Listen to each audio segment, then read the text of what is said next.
Olá, estamos iniciando aqui mais um Ponto de Vista. Você conosco sempre a partir da 1h30 da tarde, ao vivo aqui no Santa Cecília TV, de segunda a sexta-feira, a gente trazendo aqui as personalidades da nossa cidade, da região, para debater, discutir, aprofundar com você, comentar, junto com a sua participação importante, os temas, os assuntos importantes, a pauta regional e, claro, fica um pouco, não diria esquecida, né? Mas em segundo plano, depois de tanta confusão, tantos problemas e tantas notícias, a maioria delas negativas, que vem aí do governo central, né? Em Brasília ontem uma baita confusão, pessoal tocando fogo, quebrando os ministérios, tentando invadir os ministérios, invadir o palácio, enfim, o presidente Temer colocou em ação as Forças Armadas para manter a lei e a ordem, aí o presidente da Câmara disse que tinha pedido, aí depois disse que não tinha pedido as Forças Armadas, havia pedido apenas um reforço, porque a situação estava muito complicada e, na verdade, estava mesmo, né? Com todas as restrições que se possa fazer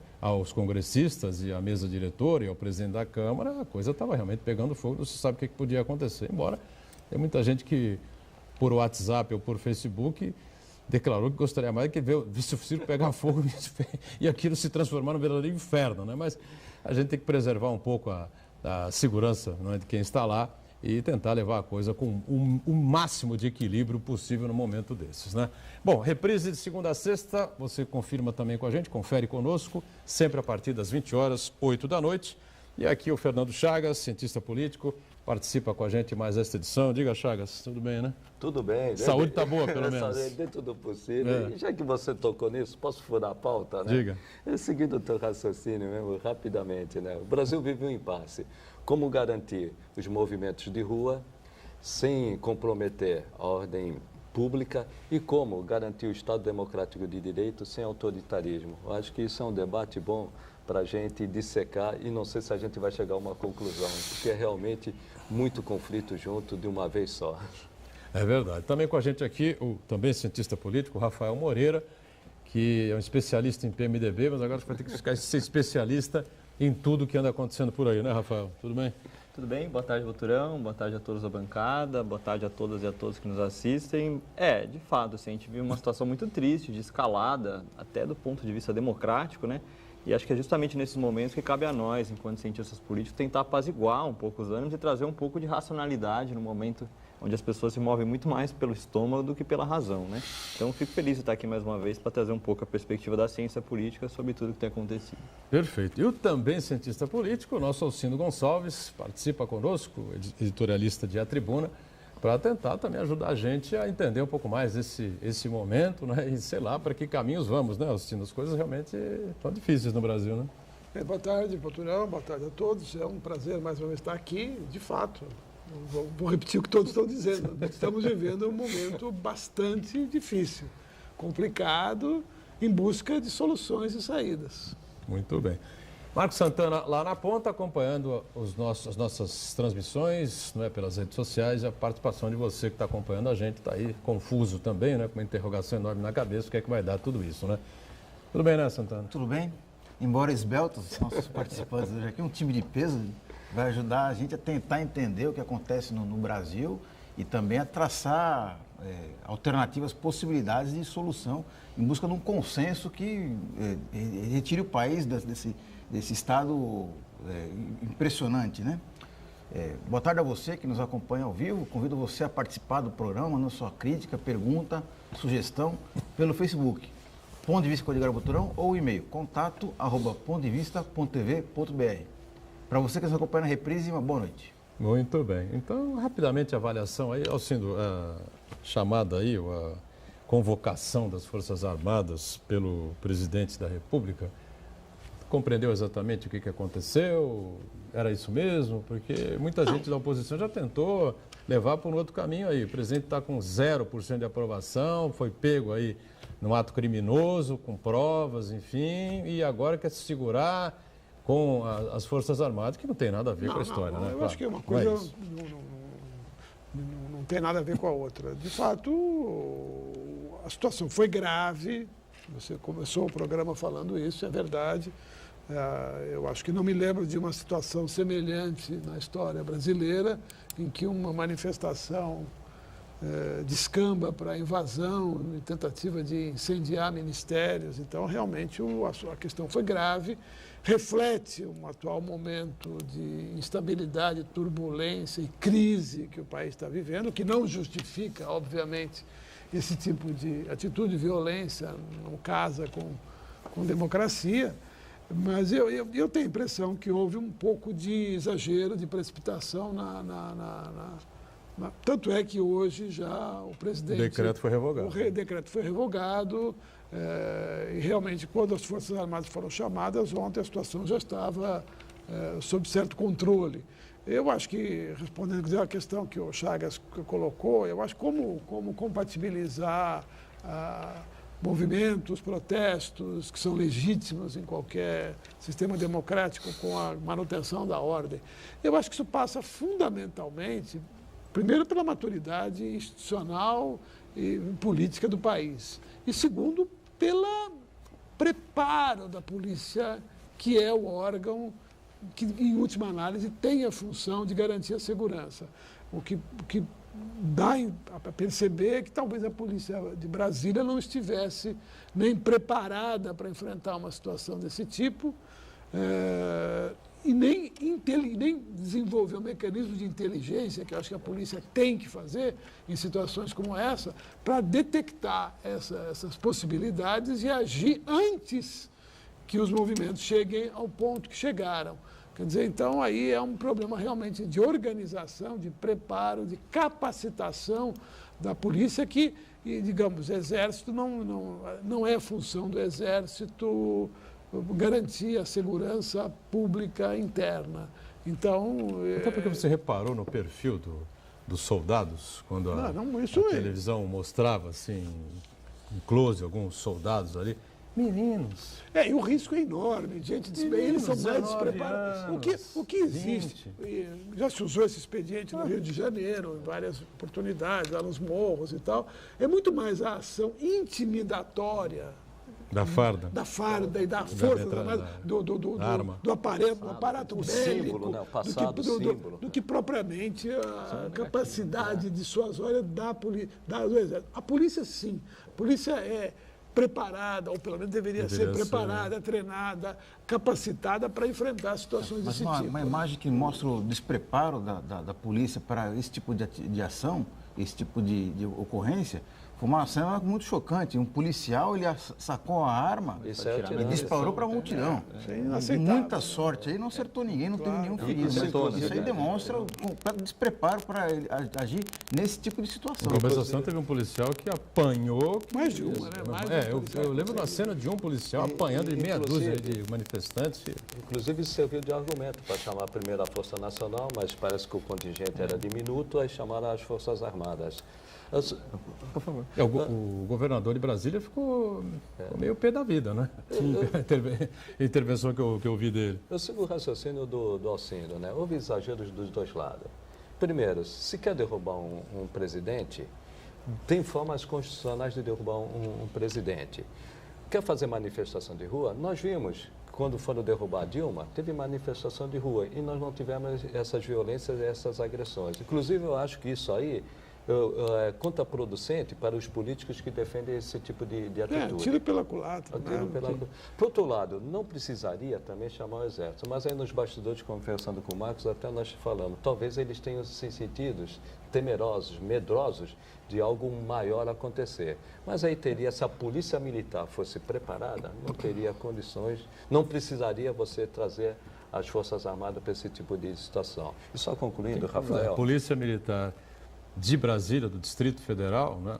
Por ser o Distrito Federal, a capital da República, ter Brasília lá, os ministérios, presidência da República, a vice-presidência da República, enfim, o governo central do país, né? O centro nervoso da política nacional, deveria ter uma polícia militar, se não a mais preparada do Brasil, pelo menos uma das, né? E só concluindo, nós só vamos sair desse impasse quando acabar esse clima que nós já discutimos de fla-flu. E a decisão é política, a decisão não é jurídica, a decisão não é de outro aspecto, a decisão é política. Rapidamente precisamos ter uma atitude, uma ação política. Decidir, eu não vejo, não sei a opinião dos nossos companheiros, eu não vejo mais sustentação política para o Temer, o quanto antes a gente tomar uma posição definitiva para a sua substituição, seja pelo Tribunal Superior Eleitoral, seja pela renúncia. As outras duas eu acho inviáveis. Nós vamos ficar nesse impasse e tentar diminuir essa questão de fla-flu. Nós não estamos tendo racionalidade na discussão das coisas. Virou torcida de campo de futebol. O deputado Beto Mansur, vice-líder do governo Temer, discorda radicalmente da sua posição. A entrevista ao jornal A Tribuna ontem, aliás, foi... Hoje, aliás, veiculado, evidentemente o contato foi feito ontem, né, claro, mas a entrevista veiculada na edição de hoje, né? Aliás, eu queria parabenizar a reportagem da Tribuna por essa iniciativa, né? Foi uma entrevista bem legal, viu, para nós jornalistas, né? Porque, evidentemente que, eu não sei, não conversei com a Arminda nem com ninguém lá da redação, não sei se o Alcindo tem essa informação também, mas no momento em que o Rodrigo Maia suspendia a sessão por todo aquele clima tenso daquele momento, o Beto estava sentado ao lado dele, né? Sim. E não é mais função dele porque ele não está na mesa. Ele, na verdade, ele representa, é um dos representantes do governo na Câmara Federal. Imagino que algum repórter tenha sacado no momento, né, o celular do Beto, ligou, o Beto atendeu e arrumou um canto qualquer ali e deu aquela entrevista no olho do furacão, né? Sem poder raciocinar muito, enfim, e defendeu o presidente, defendeu o Michel Temer. Sobre a convocação das Forças Armadas, eu concordo bastante com o que o Alcindo e o Fernando colocaram. Assim, a sensação que deu é que foi uma ação extremamente precipitada, assim, por parte do Michel Temer. E o que me preocupa mais, na verdade, é o precedente que isso abre, né? A gente sabe que hoje os militares cumprem um papel, eles são um ator político muito menos relevante do ponto de vista político do que aquilo que eles já foram no período anterior, né?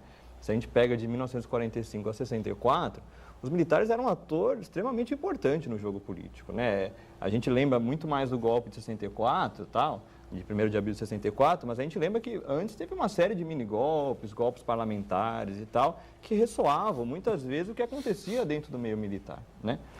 A questão é, o Michel Temer convocando as Forças Armadas traz para o jogo político um ator que não era mais tão relevante, que até então estava de fato sob controle da população civil, né? Sob o meio político, de fato, que é o papel que o poderio militar, as Forças Armadas, têm que cumprir num Estado que se diz democrático de direito, né? Agora, a questão é, de fato, a sensação que a gente teve é que a Polícia Militar do Distrito Federal também era extremamente despreparada, né? Aquele vídeo do policial atirando na direção da manifestação, aquilo é um absurdo do ponto de vista democrático. E, justamente, a gente tem que também ficar atento para a cronologia dos fatos, né?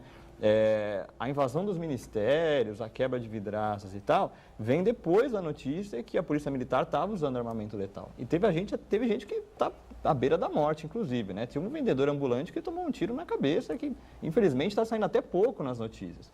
Isso foi logo no começo da manifestação. Depois dali, descambou a coisa, né? E, para além disso, tem alguns agravantes também, né? A gente tem que lembrar que, ano passado, teve um coronel do Exército que foi, inclusive, até tentaram, o El País tentou entrevistar ele e tal. Ele era um militar que atuava infiltrado em movimentos sociais e em manifestações contra o impeachment da Dilma Rousseff.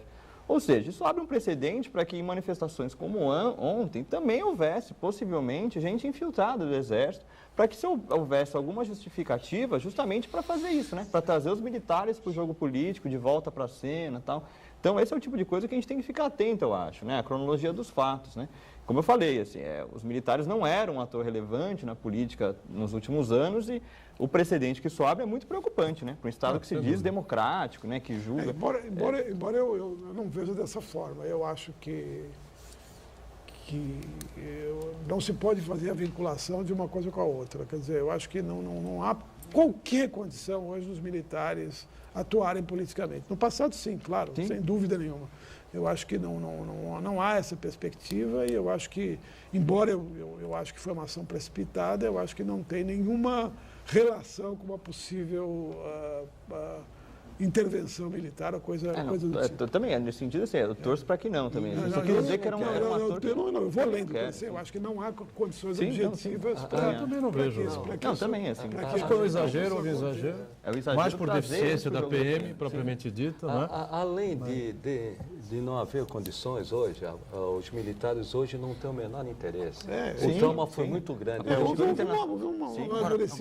conjuntura internacional é completamente favorável. Rafael toca num ponto importante, que é a infiltração de pessoas, seja do Exército, da polícia, ou alguém ligado ao governo, na tentativa de desestabilizar e deslegitimizar esses movimentos.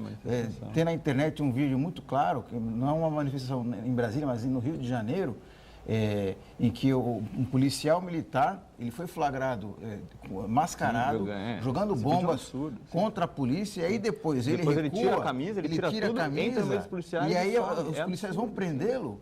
E ele fala, ele se identifica como policial. Ele tira a camisa, tira tudo, vem aí quando ele fala, então beleza, aí vem ele entra. Eu vi você jogando bomba. Aí quando vão prender, ele fala assim, não, eu também sou de vocês. E aí fizeram o quê? Aí liberaram. Ele vem no meio dos policiais, ele tira a camisa, ele tira tudo, tal, ele entra no carro e desaparece. É preocupante. Eu tenho muito cuidado. Então, eu acho que um cara desse tem que ser preso. Eu não vi o vídeo, mas desconfio muito dessas coisas que circulam pela internet. Eu vou mandar para o senhor, então. Não discutindo a existência. Estou discutindo a autenticidade. É outra coisa. Desculpa, eu não gosto de teorias conspiratórias. Em São Paulo também teve outro episódio também de um tenente do Exército chamado P2, que também, ele não só ele participava ativamente, como ele cooptava jovens para fazer ações violentas em São Paulo. Isso aí foi demonstrado, teve inclusive um inquérito na policial militar. Sim, esse coronel que eu citei, inclusive, qualquer telespectador pode até procurar a notícia do El País. Isso foi, se não me engano, em setembro do ano passado. Tentaram entrevistar ele, tentaram ir atrás dele e tal, não conseguiram, ele não concedeu entrevista nenhuma. E a notícia que se teve agora, mais recentemente, é que ele subiu de patente, inclusive, né? Ele era coronel, ele subiu de patente e meio que desapareceu até no meio dos militares. No fundo, acho que tem que ficar no fato. O fato, os dois lados exageraram. E serve de lição para os dois lados. Quem pretende, na marra, derrubar um presidente, vai ter as forças, a maioria da população brasileira contra. Quer derrubar um presidente?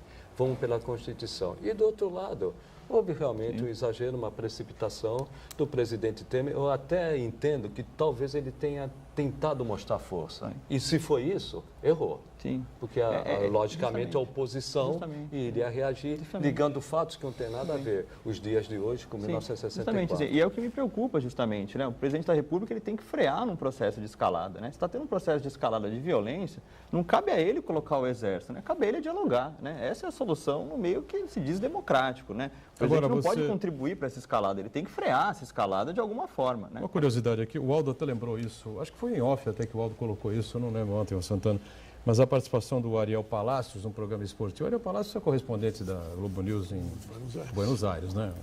Um jornalista argentino, extremamente inteligente, não é muito bem informado e praticamente presta informações sobre a América Latina inteira, né? A Globo News, né? E o Ariel falava nesse programa de esporte que o assunto descambou para a política no programa de esportes, né? Do Sport TV. E aí ele falou sobre a política brasileira, que com todo respeito, né, ao país, enfim, ele achava uma política muito atrasada.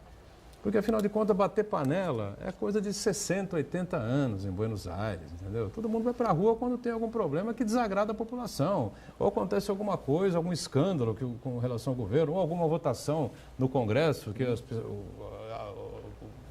setor qualquer se julgue prejudicado, enfim. E isso acontece pelo mundo afora. E tirar presidente, a Argentina teve 12, 13 presidentes em 20 anos. Então, sabe, ficam aqui criando uma coisa, tira logo, entendeu? Agora o problema é que nós somos lentos demais. Eu não sei o que vocês pensam com relação a isso, né? Batou na cueca do Michel Temer, é evidente. Renuncia no dia seguinte e faz uma reunião, um congresso, junta-se as grandes lideranças e coloca um homem equilibrado lá. Não sei. Mas não é tão simples assim. Quer dizer, eu acho que pelo menos. Simples assim não é. É preciso haver respeito à Constituição, às leis vigentes, à ordem institucional, à democracia em si.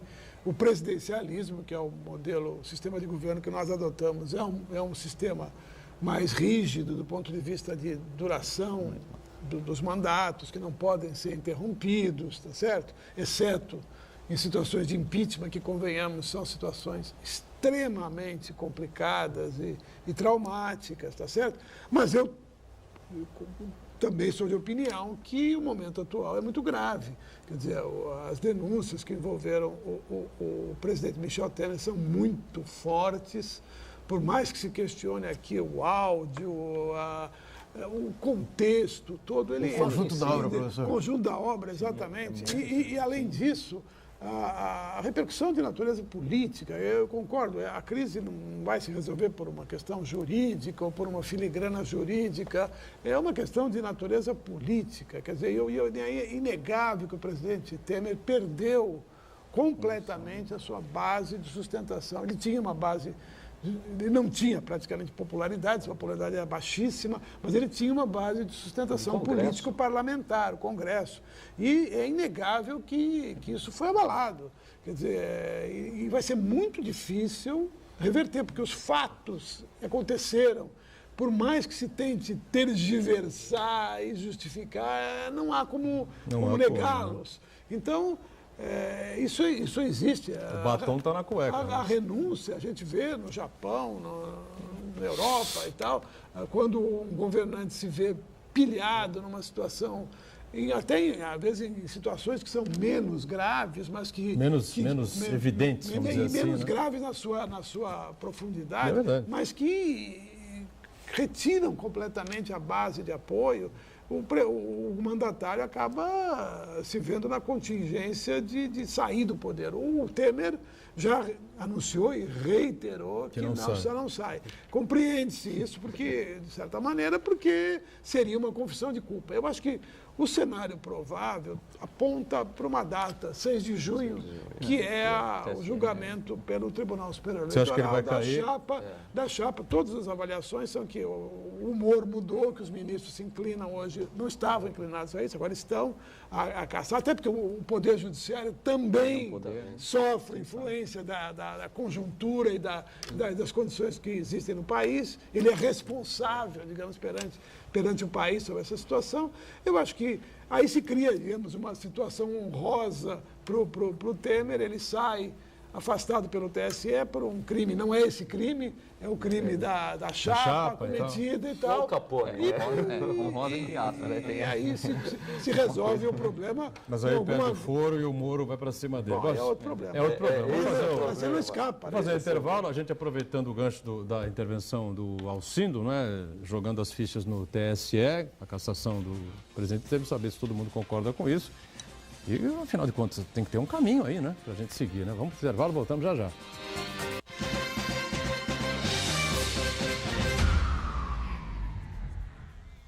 Existe um lugar em Santos onde você encontra os empreendimentos mais fascinantes da região. Um lugar amplo, aconchegante, feito para oferecer o melhor atendimento para você. Um lugar que reúne as melhores opções residenciais e comerciais nos bairros mais nobres de Santos. Um lugar que a gente nem precisava dizer, porque você já sabe. Central de Vendas Grupo Mendes, Rua Guaiaó 55, Aparecida. Venha fechar um bom negócio para abrir as portas do seu novo lugar. Neste domingo, a partir das 8 da manhã, 11º Circuito de Sprint Triathlon Santa Cecília TV, primeira etapa. 750 metros de natação, 20 quilômetros de ciclismo e mais 5 quilômetros de pedestrianismo vão agitar a Praia da Enseada, em Guarujá. Informações ypseventos.com.br. 11º Circuito de Sprint Triathlon Santa Cecília TV, primeira etapa. Uma explosão de adrenalina que vai testar os limites dos melhores competidores do Brasil. Prestigie, torça. Cobertura completa no santaportal.com.br e no caderno regional. Organização YPS Eventos. Realização Sistema Santa Cecília de Comunicação.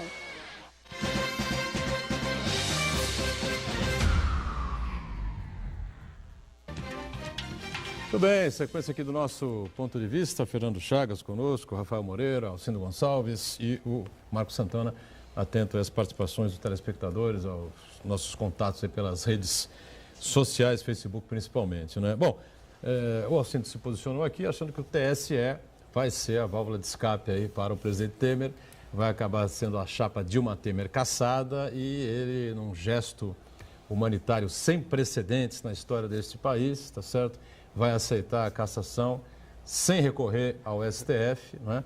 e, pelo bem do país, diga ao povo que saia. Isso eu já não tenho tanta certeza, mas é uma possibilidade. Você acha que ele pode recorrer ainda? Eu acho que pode. Não, mas poder legalmente ele pode. Pode. Agora, e mesmo assim o STF vai liquidar a fatura muito Você acha que o rapidamente. STF tem essa capacidade, assim, essa agilidade? Nesse caso tem. Porque se for para o STF, nós já estamos falando aí em mais 30 dias. Não, bom, a total sim. O que eu acredito, seguindo o raciocínio do Alcindo, ele cai de Maduro. Até dia 6 de junho, ele cai de Maduro. O TSE que ia votar sua permanência na divisão de responsabilidade por 5-2, vai reverter. O TSE ele acompanha a situação política, eu acho que cai.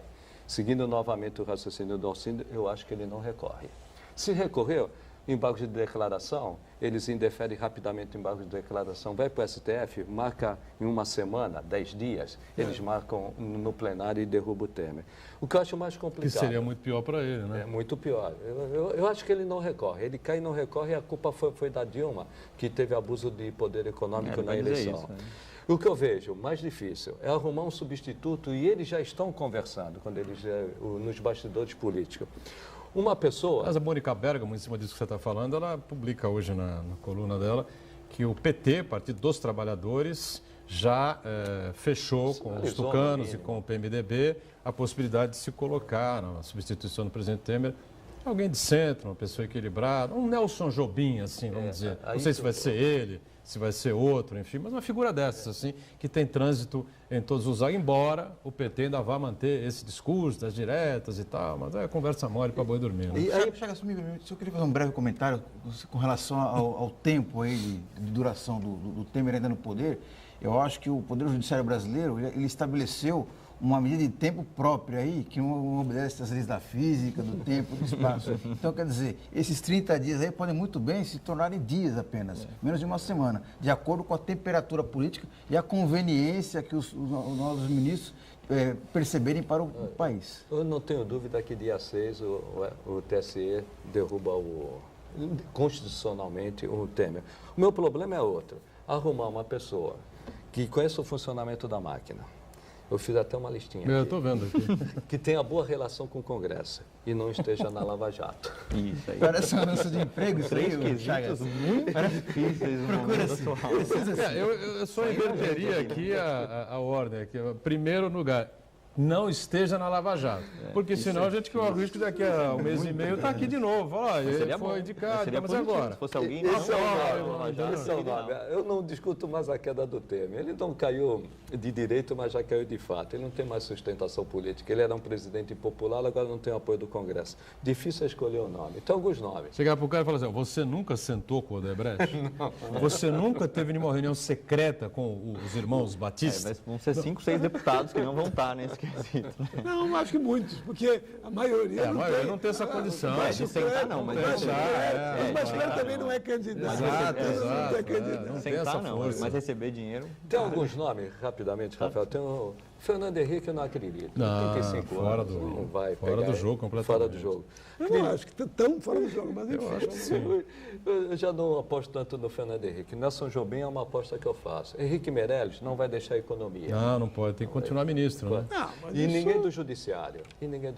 Acredito que a Camila Lúcia não vai deixar a presidência do Supremo Tribunal. Então, sobre- veja esse Mas nome. tem que ser alguém político, né? Alguém que já tenha participado de Jobim. eleições. Por isso que falam muito do Nelson Jobim, né? E aí, hoje de manhã, eu estava vendo uma reportagem da revista Piauí, que a repórter relata uma reunião que aconteceu entre pessoas ligadas ao mercado financeiro, e o Nelson Jobim foi convidado a dar uma palestra, e aí perguntaram para ele, e aí, você é candidato?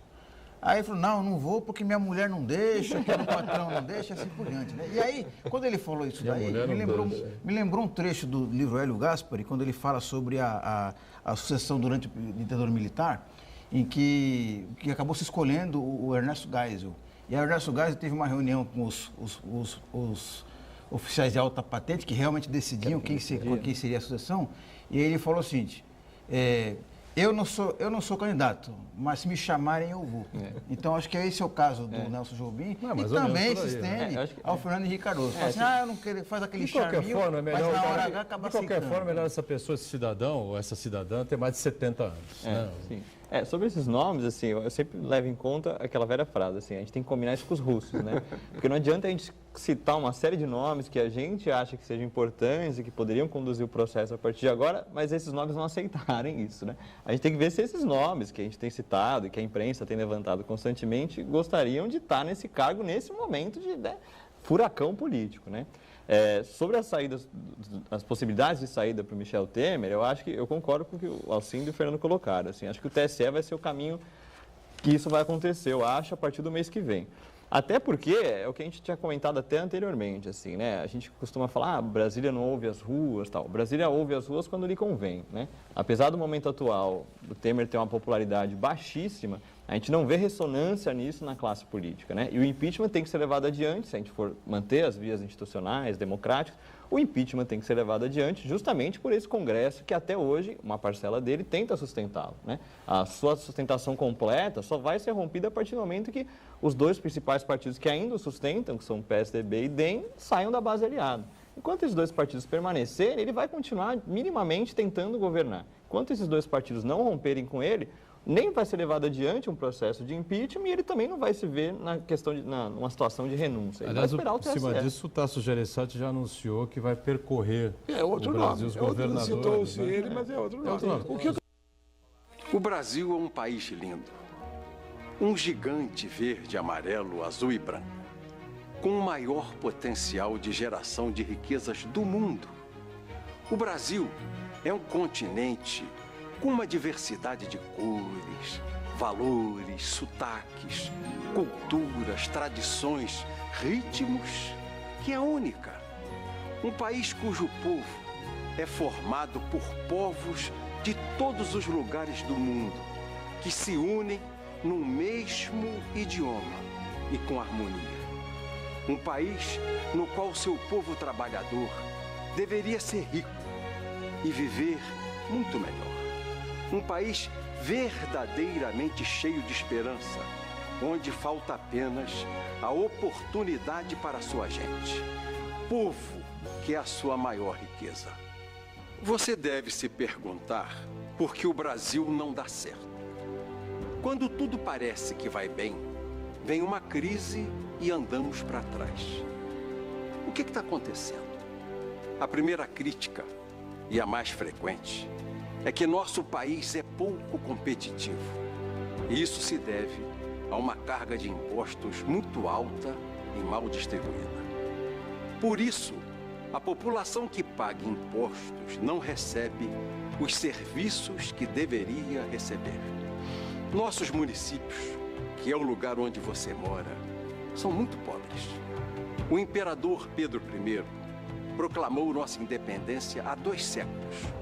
Mas ainda hoje somos um país colonizado. Colonizado pelo poder central.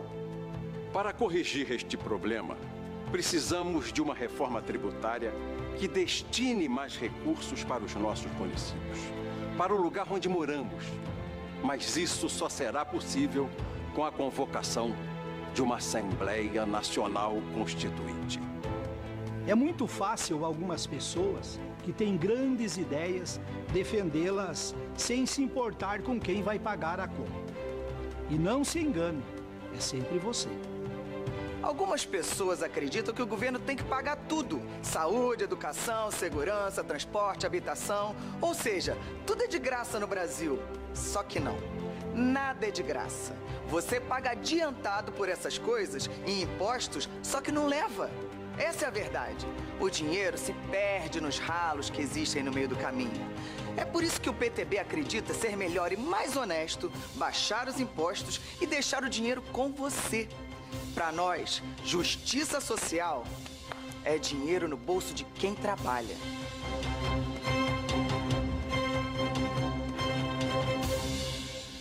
O Brasil precisa fazer as pazes com a modernidade e com a eficiência. Para isso, precisamos de uma reforma tributária que redistribua os recursos dos impostos, destinando mais recursos para o município. O Brasil precisa avançar, fortalecer a sua economia e melhorar a qualidade de vida do seu povo. E para isso, uma reforma tributária equilibrada é muito importante. Essa mudança vai permitir uma distribuição mais justa dos recursos entre a União, estados e municípios.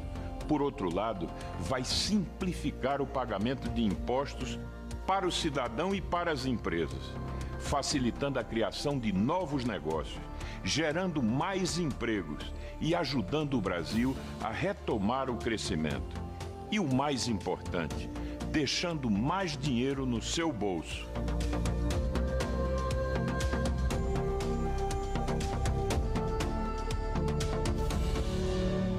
Desde o descobrimento do Brasil, a maior parte do dinheiro dos impostos fica concentrada em poucas mãos. Veio a independência, a proclamação da República, governos diferentes.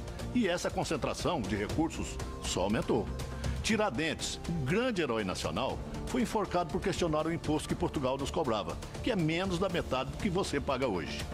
Praticamente, 60% de tudo que o Brasil arrecada em impostos vão para a União. Isso precisa mudar. Essa é a receita de um país livre e disso depende todo o resto. Quanto mais centralizado o poder, maior é a corrupção. Agora, se o recurso estiver perto de você, no município, você pode opinar, cobrar, fiscalizar. E se o prefeito e vereador não te ouvirem, você pode continuar levando as suas reclamações até eles. Brasília está longe demais para entender os seus problemas, os problemas da sua rua e da cidade que você mora. Água doce, limpa, fresca e saudável é o principal para a nossa vida. Uma casa não funciona sem água, não há vida sem água. A prefeitura de sua cidade tem que ter compromisso com isso, mas é preciso que ela receba recursos para assumir essa responsabilidade. Você mora no município, o governo municipal é para nós o governo real. O futuro de nossos filhos e do nosso país depende da educação. A educação fundamental é o início de tudo. Está nas mãos da prefeitura da sua cidade. O Brasil será um país melhor, com uma educação de qualidade. O governo municipal cuida da educação, mas quando o dinheiro dos seus impostos vai para Brasília, você perde o poder de fiscalizar.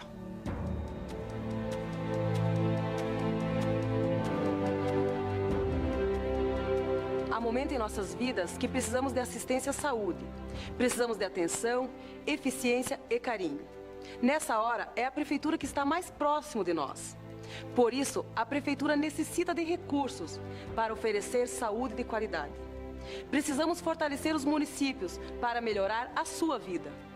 Para aumentarmos a parte dos recursos dos municípios, precisamos de uma reforma tributária e de um novo pacto federativo, que só será possível se for convocada uma Assembleia Nacional Constituinte. Essa reforma não será possível se for patrocinada pelo governo federal, pois ele não abre mão de poder e de recursos. Só uma nova Constituinte teria poder para fazer uma verdadeira revolução nesse país.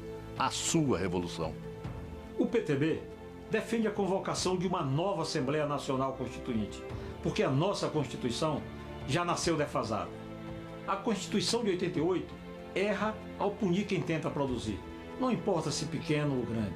Qualquer pessoa que já tenha tentado abrir um negócio no Brasil sabe disso. E essa é a raiz de tanto desemprego. São 14 milhões de desempregados. Mais de 10 milhões de pessoas recebendo seguro-desemprego. São mais de 20 milhões de pessoas sem trabalhar. Dezenas de famílias com dificuldade de pôr o pão na mesa para seus filhos. Quando a atual Constituição brasileira foi escrita há quase 30 anos, ainda existia o Muro de Berlim, a União Soviética e as pessoas ainda acreditavam que o comunismo e o socialismo podiam dar certo. O resultado foram leis absolutamente incompatíveis com os dias de hoje, quando vivemos num mundo global conectados por uma coisa chamada internet.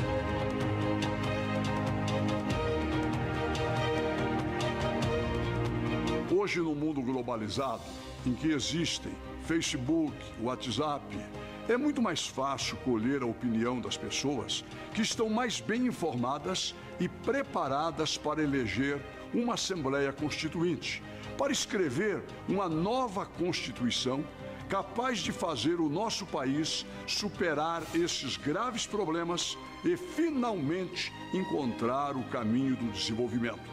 Os constituintes seriam eleitos somente para este fim e seus membros não mais poderiam se candidatar para não haver conflito de interesses. A Constituição de 88 está acabando com o Brasil. Poucos são os loucos que querem investir e, por óbvio, as vagas de emprego sumiram. No papel há muitos direitos. Aliás, a palavra direito aparece 130 vezes, enquanto a palavra dever aparece em apenas 4. Nem os governos conseguiram cumprir os deveres e nem o povo recebeu os direitos. Só quem conseguiu fazer uso deles foram os funcionários públicos e a classe política. Isso precisa mudar. Direito só é justo quando é igual para todos. E só é bom de verdade quando ele não está só no papel.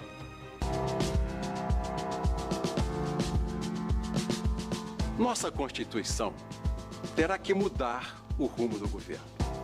Somos nós, o povo, que devemos dizer ao governo o que fazer. Não o contrário. Nós seremos os condutores desta nação. O governo será apenas uma ferramenta de transformação. Seremos nós os senhores do nosso destino. Nós diremos ao governo o que lhe é permitido fazer. E nós seremos livres. Só assim seremos uma nação verdadeiramente soberana. Boa noite.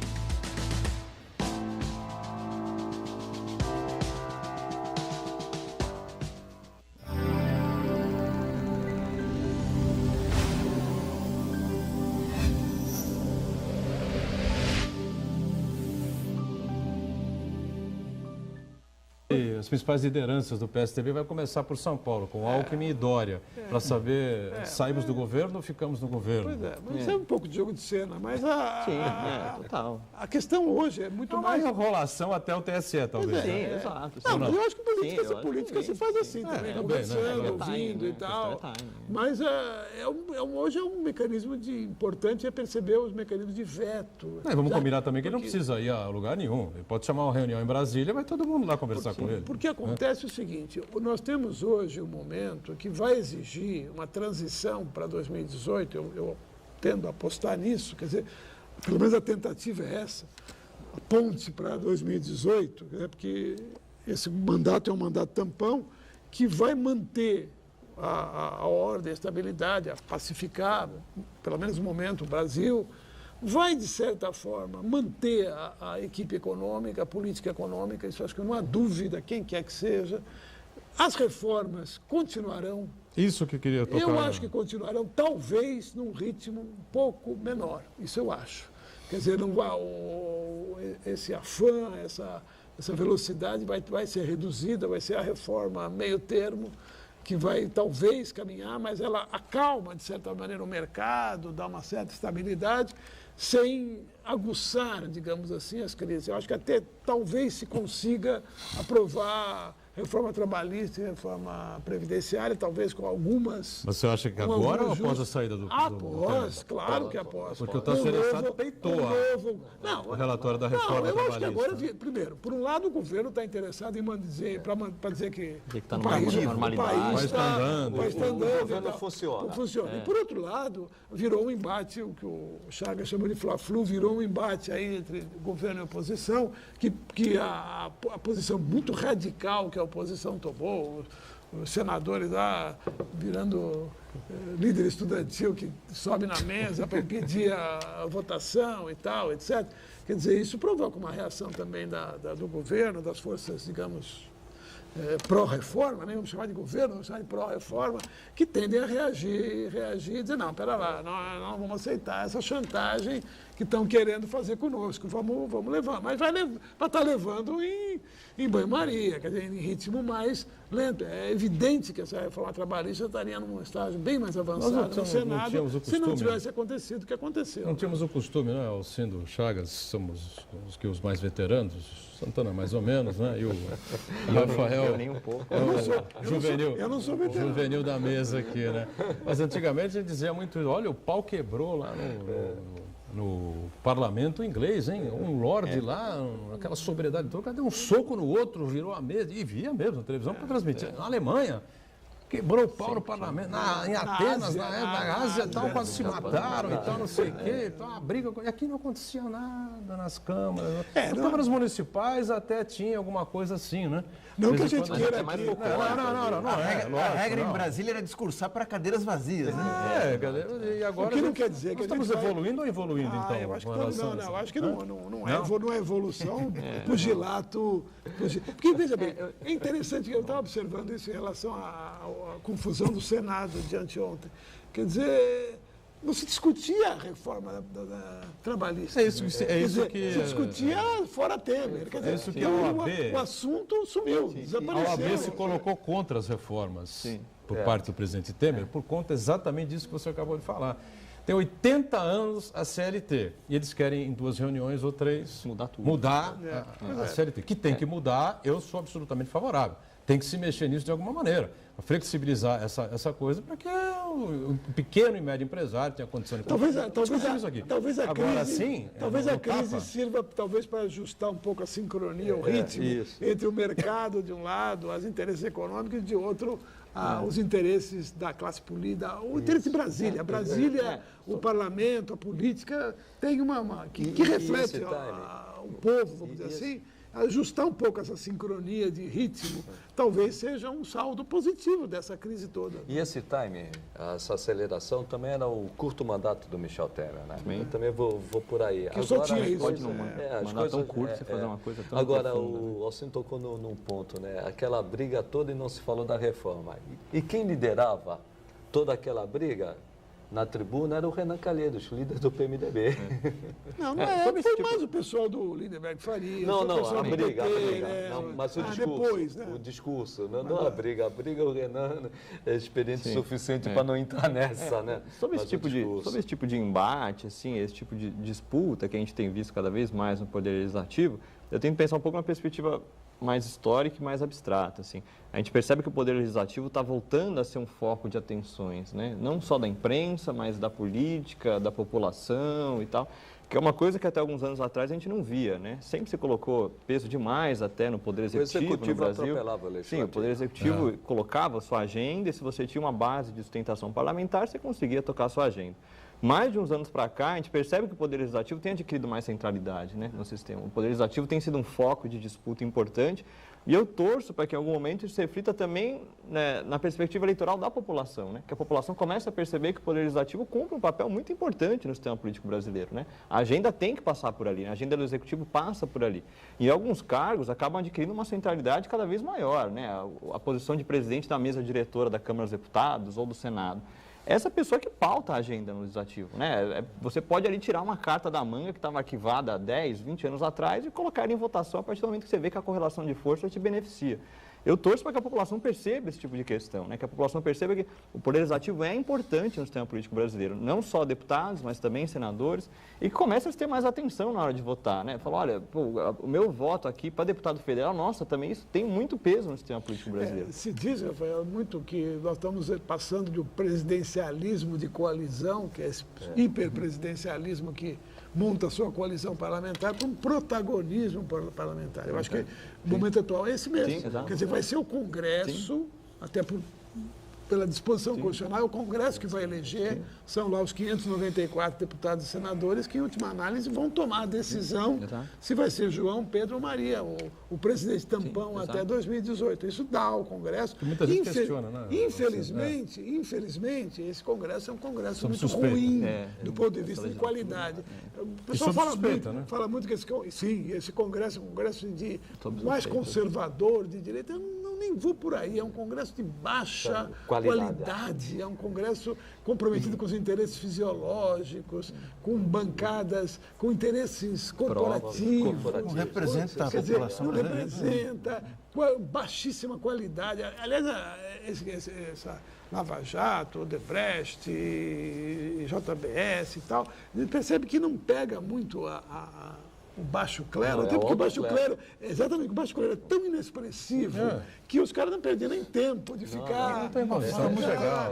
É outro clero. Agora, o que não quer dizer que eles não praticassem irregularidades. Também é que as irregularidades deles eram muito pequenininhas e difusas, e vai ser muito difícil de... Isso que você está colocando, caracterizar. é o resultado da destruição da educação de base no Brasil? A educação nunca conta. teve. Qual é a resposta disso? Não, eu acho que essa questão, eu acho que, claro que a educação é importante, mas eu acho que não explica tudo. Eu acho que tem também um aspecto realmente de alienação política. Eu vejo mais questão política. Que é muito complicado, mas eu acho que, qualidade caiu. de qualquer A maneira... alienação política não vem também dessa coisa dos desinteresses, porque o cara não tem uma educação mínima. E os desinteresses pela eleição legislativa, eu concordo com o Rafael. Nos últimos anos, nas últimas décadas, as pessoas... Precisa fazer pesquisa para ver isso. As pessoas escolhem os seus candidatos para o executivo, prefeito, governador, presidente da República com grande antecedência, e é uma escolha com racionalidade e tal. Antes. Agora, o vereador, o deputado, no dia da eleição, qualquer um e tal, e o critério... Até porque acha que até porque sabe que essas pessoas têm pouco... Mas não, agora a gente começa a perceber que não é bem assim. Que não é bem assim. O Congresso agora entrou numa protagonismo. Agora, protagonismo importante. Além disso, da qualidade, também o que pega muito na população, a moralidade. Você vê, Rodrigo Maia, presidente da Câmara, envolvido na Lava Jato. Eunício Oliveira, presidente do Senado, envolvido na Lava Jato. Renan Calheiros tem mais de uma dezena, foi presidente do Congresso recentemente, mais de uma dezena de processos. Então, isso tira toda a credibilidade. Além desse desinteresse, essa questão da moralidade... Isso contribui até para isso, contribui, né? Sim, contribui para que a população não se sinta representada e que até se distancie mais, né? Fala, olha, essa questão é assim, então eu não quero estar envolvido, não quero nem me informar. Eu concordo com vocês, mas nessa relação de poderes, só resgatando o pensamento anterior, hoje o que eu vejo, o papel preponderante dos poderes é o judiciário. Eu costumo dizer... também tem um protagonismo cada vez maior. Cada vez maior. Eu costumo dizer, o século XIX foi do Legislativo, o século XX do Executivo. Hoje, a preponderância é do Judiciário. No Brasil. No Brasil. Vamos para mais intervalo, já a sequência aqui do nosso ponto de vista em instantes.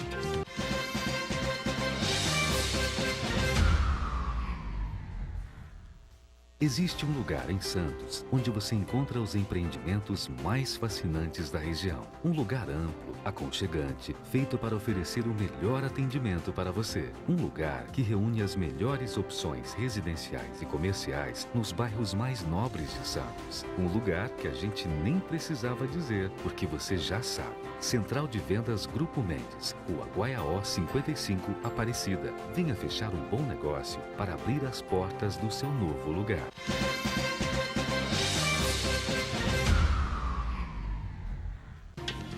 Muito bem, a gente segue aqui avaliando a situação do presidente da República, tudo que aconteceu ontem em Brasília, o que pode acontecer ainda hoje, lembrando sempre, como eu digo aqui diariamente, não é? Nós estamos no ao vivo, que começa às 1h30 de repente à noite. Até a reprise. Pode ter mudado à noite, né? Muito como foi ontem, né? Discutimos aqui uma série de temas, uma série de questões de assuntos. Chegou à noite, meu amigo. Imagina a minha vida de editorialista, que escreve editoriais com alguma antecedência de hora. Chega à noite, eu estou desesperado. Fora do time. Agora, o que mais preocupa nessa situação toda? Evidentemente que é o bolso das pessoas, né? 15 milhões de desempregados e mais não sei quantos milhões aí que estão fora do mercado, não estou exatamente procurando emprego, mas estamos aí na casa de pai, de tio, de primo, de neto, de sobrinho, sei lá o que está acontecendo, né? Isso é verdadeiro, acabam ficando fora, né? dessas pesquisas que são feitas aí pelos principais institutos. E a questão é as prefeituras, os estados, enfim, o atendimento público. Ocorreu pelas redes sociais aqui ontem e anteontem, né? Um médico de um hospital do Mato Grosso simplesmente anunciando o fim, né? Um hospital importante que atendia a região toda, não sei exatamente qual cidade era, e me foi passado aqui por 2 médicos e por um outro amigo de um grupo, enfim, passando por isso. E ele era o diretor clínico do hospital. Estava acabando o gás, estava acabando a alimentação, e a cozinheira ia ser dispensada, porque o que adianta ter cozinheira se não tem o forno ligado, porque a luz está acabando, não tem dinheiro para pagar a luz, são 3 mil, vão cortar a luz, e aí não tem como funcionar mais o hospital, a pessoa que está na UTI com o gás específico ali que ele citou para os equipamentos vai ser cortado dali a uma semana, e ele virou: filho, as pessoas vão morrer. As pessoas vão começar a morrer aqui no hospital, porque sem esse atendimento na UTI, as pessoas que estão ali com problemas graves não vão sobreviver. Aí ele começou a chorar simplesmente no depoimento. Médico, diretor clínico no hospital, falou 30 anos de medicina, acho que eu não merecia passar por uma situação dessa. Aí desabou chorando, isso é inacreditável. Então, o que está acontecendo é algo terrível. Então, a economia, o giro do dinheiro no país, enfim, é o que preocupa mais a todo mundo. Na verdade, você anda na rua, todo mundo quer que o Temer, quer que, entendeu? Sabe? Ninguém está nem aí. O pessoal quer que o país funcione, Chagas.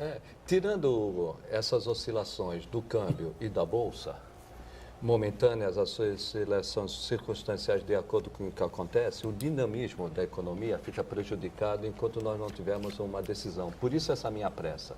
Essa minha pressa do Temer sair para que a economia volte a funcionar.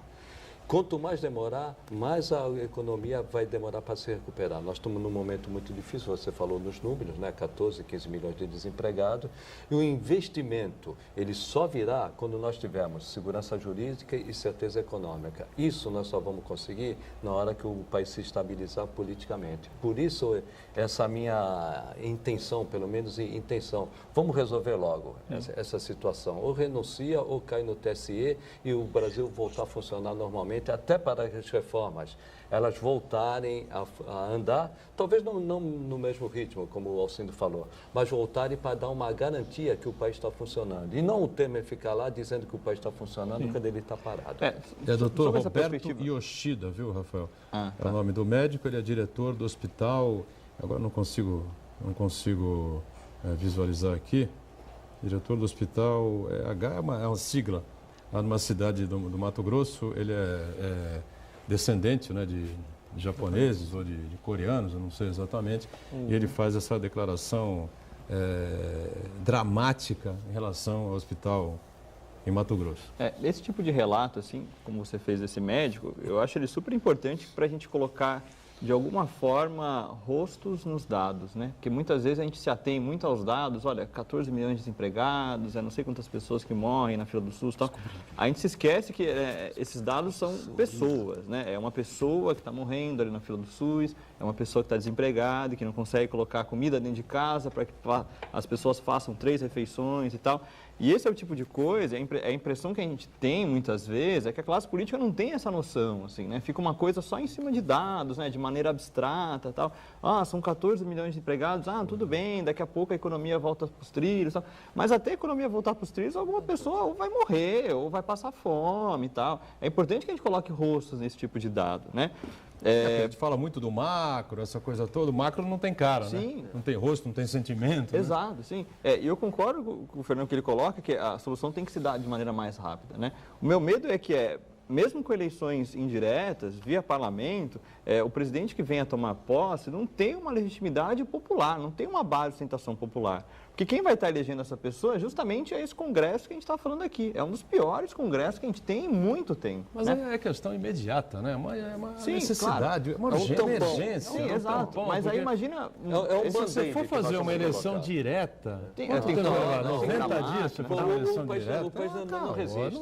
Não resiste nem ao impeachment. Sim, mas aí eu penso assim, justamente qual a legitimidade que um presidente vai ter sendo eleito justamente por esse congresso que a gente falou. Eu tenho medo que, mesmo com a eleição direta, a coisa não volte para os trilhos, entende? No primeiro momento haverá a reação de alívio, vamos dizer assim, em função porque dessa alguém crise, dessa crise aguda que se viveu, pelo menos se encontrou, principalmente se esse nome for um nome minimamente racional, né? Racional, palatável, aceitável pelo conjunto da opinião pública, entendeu? Bom, esse preencheu o questionário aí que o Chagas apresentou há pouco aí, os requisitos e tal. Se ele preencher isso, ele ganha uma certa credibilidade, eu não diria uma legitimidade, mas uma credibilidade que o capacita a governar. E como o prazo é muito curto e o seu grande feito, o seu grande objetivo vai ser estabilizar e conduzir o país para... Porque é importante que nós tenhamos em 2018... talvez a mais importante eleição geral já realizada nesse país. Isso é uma coisa muito importante que tem que ser dita e repetida. Talvez 2018 seja a reeleição 89. Mais importante da história brasileira, que vai dar rumo para o nosso futuro. Portanto, é muito importante que essa eleição seja precedida de um mínimo de organização, de estabilidade, de debate, de articulação das forças políticas, o que vai ser difícil, considerando o buraco que nós chegamos e as dificuldades que nós chegamos. Mas eu acho que é isso que nós temos que buscar. E eu acho que é isso que o novo presidente, que o novo governo tem que ter em mente. Quer dizer, claro que é manter a economia funcionando, não vai zerar os 14 milhões de desempregados, nem não iria, mas pelo menos esse alento que, de certa maneira, começava a existir ainda no governo Temer até a semana passada e tal, que dá garantia alguma perspectiva, pelo menos para o ano que vem e tal, seja minimamente retomada. Mas, principalmente, com essa perspectiva de que esse governo prepara a sucessão de uma maneira... Até porque esse presidente que for indicado provavelmente não será candidato a uma... Nem pode, esse é um problema. Não poderá. O prefeito colocou isso aqui segunda-feira. E eu acho, inclusive, que não deverá, porque, veja, seja ele quem for, não vai conseguir fazer milagre em um ano, até porque se tocar reformas, as reformas são impopulares em si.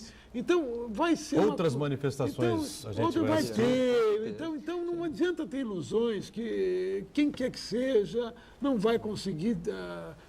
Ninguém não existe mais plano real, se credenciando do nada para ser presidente. Ao contrário, Alcindo, porque nessa você não ganha poder aquisitivo, perde poder aquisitivo. Exatamente. Isso aí e a turbulência pode diminuir, mas não vai parar. Então, Chagas, e o Alcindo alerta muito bem para a importância da eleição de 2018, mas para o Executivo e principalmente para todos os para o Legislativo, porque senão, enquanto a gente continuar nesse tal de governo de coalizão, a estrutura vai ser a mesma. Eu rezo, torço, aí eu retorço, que não passa disso. Para que nós tivéssemos um mínimo de reforma política, pelo menos cláusula de barreira e proibição de coligação em nível proporcional, para dar um mínimo de rigidez aí nesse processo. Já que tocou nisso. Porque mas aí a reforma tem que ser até outubro. 30 de outubro? 30 de setembro. 30 de setembro. Sei lá, no Brasil tudo é possível. Muito difícil. E já que tocou nisso, além do que o Alcindo falou, né, é o mínimo que a gente pediria para um sistema eleitoral satisfatório, financiamento de campanha. Como será esse financiamento de campanha? Olha, mas eu diria, eu acho que não é o pior dos problemas, que, enfim, proibiu o financiamento empresarial, fechou uma porta importante que estava escancarada e que é razão de grande parte dessas coisas que estão acontecendo aí. Não é talvez o modelo ideal, eu acho que ainda tem muitos furos, mas o problema principal é 35 partidos políticos, essa promiscuidade de coligações. Quer dizer, não precisa... Tempo de TV. Exatamente, que 35 partidos têm acesso à TV e tal, né? Sobre a questão dos partidos, assim, justamente, a gente falou antes, esse é meu principal tema de pesquisa há muito tempo, assim, né? Então, como a gente até já falou algumas vezes, assim, a questão da cláusula de barreira, de fato, é importante, né? Ela impediria a existência de alguns partidos que a gente sabe que são de aluguel, né? Que só existem em alguns municípios de maneira pontual, mas que, apesar de existirem poucos municípios, conseguem, às vezes, eleger deputados e, muitas vezes, isso serve como moeda de barganha, né? Nas eleições, tanto municipais quanto federais. A questão é muito difícil você colocar uma cláusula de barreira que elimine esses partidos que são meramente de aluguel, mas que não elimine os pequenos partidos que são ideológicos, que têm uma base de sustentação social, que tem uma atuação que vai muito além apenas dos anos eleitorais, mas partidos que existem. Uma solução para isso seria a permissão que está em todos os projetos de criar frentes, federações que juntassem. Os partidos ideológicos podem sim perfeitamente se juntar numa federação, numa frente e permanecer atuantes. Mas aí tem alguns estudos, né, que mostram que a proibição das coligações nas eleições proporcionais já sanaria muito esse problema, assim, muito, né? Você proibir... E a cláusula de barreira. Sim, aí até, mas como a cláusula de barreira é uma questão muito difícil de ser discutida, né, de se achar esse ponto exato. A curto prazo. Sim, exato. A questão da proibição das eleições proporcionais é algo que é muito mais, a proibição das coligações para as eleições proporcionais é algo que é muito mais consensual, até na própria classe política. A classe política reconhece que a proibição de coligação nesse tipo de arena ia ser benéfica até para o próprio sistema. Então, isso sim sim, acho que tem que ser um ponto que a gente pode tocar e tem que levar adiante já para as eleições de 2018. A questão da cláusula de barreira, como a gente falou, é uma questão difícil achar esse meio termo, e aí requer mais debate e tal, mas como a gente falou, assim, o sistema político, e um país que se diz democrático, ele tem que passar por constante aperfeiçoamento, né? Não vai ser da noite para o dia que a gente vai resolver uma questão como essa. A questão é continuar sempre discutindo isso, né? Sobre a questão dos partidos, a gente costuma ouvir muito isso, né? São partidos demais e tal, mas a gente sempre tem que comparar com outros países, né? São partidos demais em relação ao quê, né? Ou de menos em relação ao quê? A gente tem partidos que têm, por exemplo, o sistema político da Finlândia é exatamente igual ao nosso, assim, exatamente. É sistema proporcional, de lista aberta, com possibilidade de coligações, e tem partido a todo de direito. Existe um isso sistema não é um problema ideal, para eles. perfeito. Sim, exato. Eu jamais esquecerei da frase, eu acho que o Chagas estava no programa até, o ponto de vista de uma outra emissora, enfim, né? E a gente estava discutindo, debatendo essa questão de sistema político, enfim. O Alexandre Chamas estava no programa, um excelente advogado especialista na área de eleitoral, e disse exatamente isso. O Chagas estava no programa, se não me engano. Sistema político nunca vai ter um ideal. Não tem o perfeito. Se você tem uma cultura de gente correta, de seriedade, enfim, mas vai funcionar. Eu concordo em parte com isso. Eu acho que é verdade isso até certo ponto, mas que um sistema adequado contribui para aumentar essa cultura política. Eu acho que é essa a ideia que deve... Agora, embora eu torço, rezo, eu acho que vai ser muito difícil. Eu também acho difícil. Dada a conjuntura atual, inclusive de crise, de ninguém vota nada e tal, e tudo vai virar em torno agora, cai Temer, o prazo é curto. Temer e tal. O prazo é muito curto. Diga, Santana. Ô, Buturão, eu rezei para Santo Google aqui e descobri que o médico que se refere é o doutor Roberto Yoshida. Roberto Yoshida. E ele é diretor do Hospital Regional da cidade de Sorriso. Sorriso. Mato Grosso. Mato Grosso. O pessoal não tem sorrido muito lá. E tem uma participação aqui. Participação aqui da Márcia Regina. Imagina quantos hospitais de porte médio devem existir em Sorriso e na região ali de Sorriso. O dele, né? Né? Ou seja, essa declaração desse médico é uma coisa cachapante, não é? É uma coisa que vergonha qualquer um. Colocar nomes. Ainda dá tempo. Gostaria depois de fazer a pergunta aqui da Márcia Regina. Qual que é a pergunta? Que é a pergunta que a resposta vale $1 milhão. Tirar o Temer e colocar quem? É isso que eu estou discutindo. O Chagas está levantando essa coisa aqui desde o começo do segundo bloco, né? Como é que vai chegar a esse cidadão? A bolsa de apostas está restrita. Agora, essa situação econômica, eu vejo muito. Eu estou na Secretaria de Finanças do município de Santos, eu vejo desde janeiro, sem falar no ano passado, desde janeiro até hoje, a arrecadação cai. Não cai por inadimplência, cai porque não ocorre o fato gerador. Ou seja, a economia, né? Isso, por causa da economia, ISS e ICMS. Isso vê que a economia ela continua em queda. Mas a inadimplência também continua. Continua, mas o maior problema é a atividade econômica. Sobre a questão que o Marco recebeu aí e tal, é justamente isso, é o que eu estava colocando antes, né? A gente não tem muitos nomes, né, no momento atual, né? É difícil a gente achar um nome que seja de consenso de todas as bancadas e, sobretudo, da população. Por isso que eu apontei aqui antes, se a situação é tão difícil assim, e se a gente sabe que esse Congresso tem muito pouca legitimidade, eu prefiro muito mais confiar para que a população decida isso, quem vai ser essa liderança que vai poder levar adiante um processo talvez mais apaziguador, enfim, dependendo da perspectiva que cada pessoa quiser, do que esse Congresso escolha de maneira indireta alguém que a gente sabe que não vai ter legitimidade.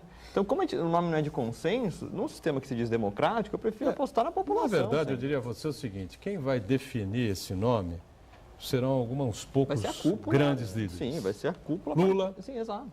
Fernando Henrique Cardoso. Lula não. Sim. Lula não vai definir, não. Mas ele tem um peso muito forte no sistema político. Ele é um peso. Ele tem um peso tão forte no sistema político. Relativo. Não, o Brasil chegou no impasse. Está isolado. Não. Esse seria uma boa saída. Se fosse possível costurar um grande acordo, um grande pacto em favor do país. Impossível. O meu problema é que pela radicalização. O meu problema é que esse grande pacto, não pode. Fernando Henrique Cardoso, Lula, e algumas outras vezes sentam numa mesa com tranquilidade e saem com o nome. O problema é que esse tipo de... O problema é que essa linha de raciocínio, assim, de um grande pacto, né, de um grande acordo, de consenso nacional, foi o que apareceu nos áudios vazados, que eram isso que tentavam levar adiante. Eu vejo uma ruptura muito forte entre os dois lados. claro. Eu voto Fla-Flu ainda.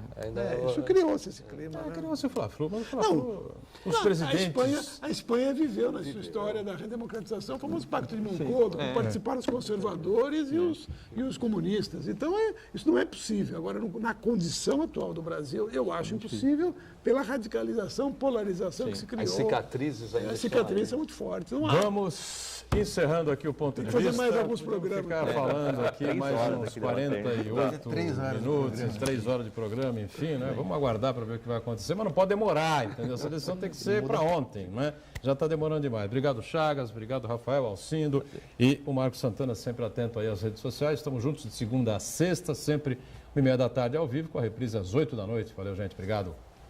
Tchau.